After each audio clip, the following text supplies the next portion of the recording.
Hello, this is Ron Paul with your weekly update for March 14th. Last week, we once again heard numerous voices calling for intervention in Libya.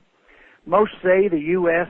should establish a no-fly zone over Libya, pretending that it is a benign, virtually cost-free action, and the least we could do to assist those trying to oust the Gaddafi regime. Let us be clear about one thing. For the U.S. to establish a no-fly zone over all or part of Libya would constitute an act of war against Libya.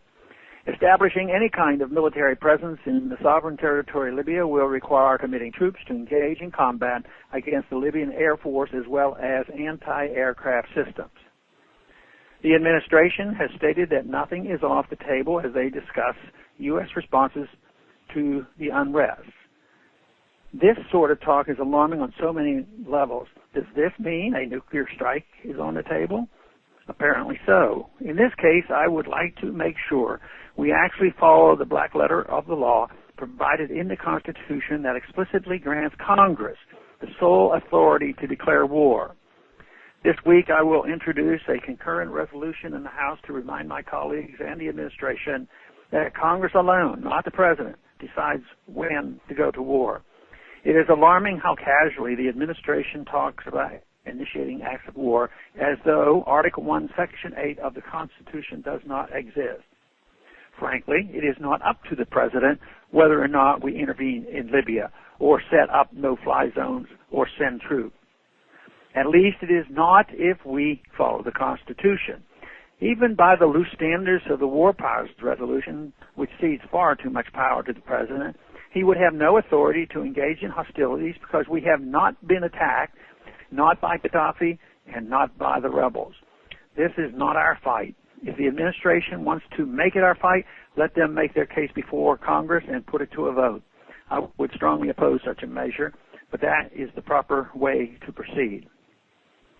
Constitutional questions aside, Congress also needs to consider the interests of the American people. Again, we have not been attacked. Whatever we may think about the Gaddafi regime, we must recognize that the current turmoil in Libya represents an attempted coup d'etat in a foreign country. Neither the coup leaders nor the regime pose an imminent threat to the United States, and therefore, as much as we abhor violence and loss of life, this is simply none of our business. How can we commit our men and women in uniform to a dangerous military operation in Libya when they swore an oath to protect and defend the Constitution? We must also understand that our intervention will undermine the legitimacy of whatever government prevails in Libya. Especially if it's a bad government, it will be seen as our puppet and further radicalize people in the region against us. These are terrible reasons to put our soldiers' lives at risk. Finally, we need to consider the economic cost. We don't have the money for more military interventions overseas. We don't have the money for our current military intervention overseas. We have to rely on the Fed's printing presses and our ability to borrow from China to wars. That alone should put an end to discussion about getting involved in Libya's civil war. Thanks for calling this update. A new update is placed on this number, 888-322-1414, every Monday. The written text can be found on my website, www.house.gov/Paul, under the heading Texas Straight Talk. Thanks for calling.